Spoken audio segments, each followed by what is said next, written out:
Olá, sejam bem-vindos! Já pararam para pensar qual é aquela única regra que, se todo mundo seguisse, poderia resolver a maior parte dos nossos problemas? Pois é, hoje a gente vai fundo nisso, na lei suprema do amor e, claro, no seu maior inimigo. Essa pergunta que a gente vê na tela não era uma pergunta qualquer, sabe? Era, na verdade, uma armadilha, um teste, feito por um doutor da lei para tentar pegar Jesus numa sinuca de bico. Como é que se resume séculos e séculos de tradição em uma única coisa? E a resposta, nossa, ela é tão simples que chega a desarmar. Primeiro, amar a Deus. E segundo, amar o próximo como a si mesmo. E o ponto-chave é, não são só 2 mandamentos numa lista enorme. Segundo a resposta, eles são a base de toda a lei. Tudo mesmo se resume a isso.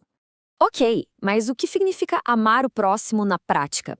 Principalmente quando a pessoa torna as coisas difíceis, né? Tem uma história bem antiga, a parábola do perdão, que nos dá uma lição muito forte sobre compaixão e sobre a nossa dificuldade com ela. A cena começa com puro desespero. Um servo devia uma grana que ele jamais conseguiria pagar ao rei. Ele se joga no chão, implora por mais tempo, esperando, na melhor das hipóteses, só um prazo a mais. Mas o rei, movido por uma compaixão enorme, faz o que ninguém esperava. Ele simplesmente perdoa a dívida inteira, zera tudo. E olha, a gente não está falando de pouco dinheiro, não.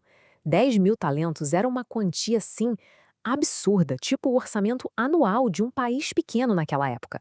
Trazendo para hoje, seriam bilhões de reais. O perdão do rei não foi só generoso, foi uma coisa que quebra qualquer lógica financeira. E é aqui que a história dá uma virada de chocar qualquer um. Aquele mesmo servo, que acabou de ser liberado de uma dívida de bilhões, encontra um colega que devia para ele uns 100 denários, o que seria, sei lá, o salário de alguns meses. Uma merreca, se a gente comparar. E a reação dele? Em vez de compaixão, ele agarra o cara pelo pescoço e exige o dinheiro de volta na base da violência.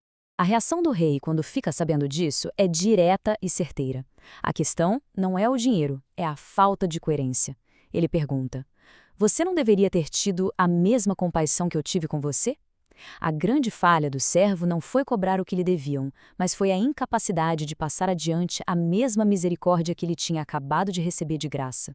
Essa falha moral tem nome, e a parábola nos leva direto para ele. O grande obstáculo que impede a lei do amor de funcionar é o egoísmo. Ele é visto como a verdadeira praga que impede o nosso progresso como humanidade. Olha só como o egoísmo é definido aqui. Não é só pensar em si mesmo, é chamado de chaga, uma ferida aberta. É aquela mentalidade que coloca o eu acima de tudo o tempo todo e que, no final das contas, é vista como a raiz de todo o sofrimento que existe no mundo. Esse slide aqui mostra 2 extremos, 2 arquétipos. De um lado, a caridade na sua forma mais pura, o sacrifício pelo bem do outro.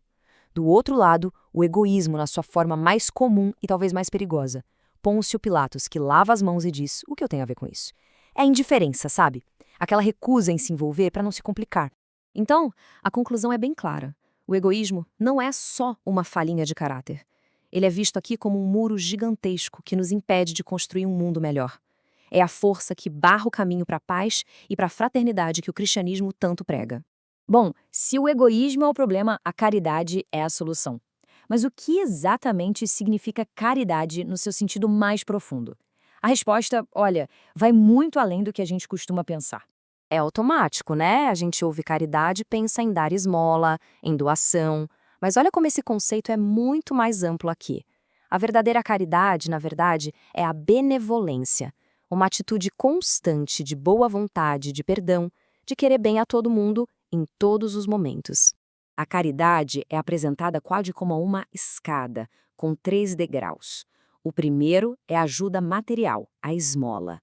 O segundo, mais profundo, é cultivar essa benevolência constante no coração. E o terceiro, o mais difícil de todos, é orar pelos inimigos, desejar o bem para quem nos fez mal. É o sacrifício final do nosso orgulho.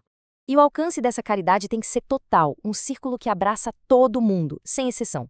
Isso inclui até os criminosos, não para passar a mão na cabeça do crime, mas para ter compaixão pela pessoa, pela alma que errou.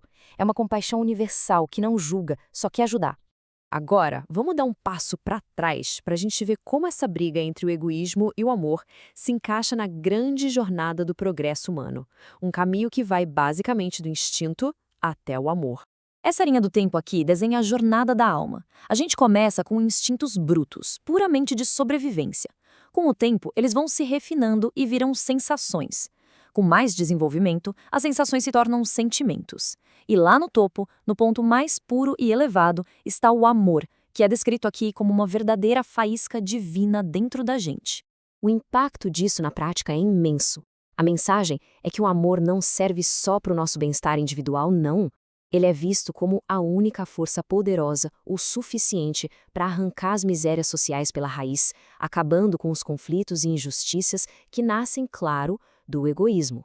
E quando o amor é a raiz, quais são os frutos?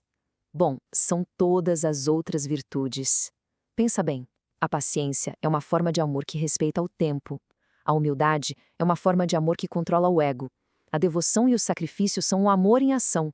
No fundo, todas elas são só jeitos diferentes de manifestar a mesma força. Dizem que no finalzinho da vida, quando já não tinha mais forças para fazer sermões longos, o apóstolo João só repetia essa frase. É o resumo perfeito, né? A mensagem toda destilada até a sua essência mais pura e mais poderosa.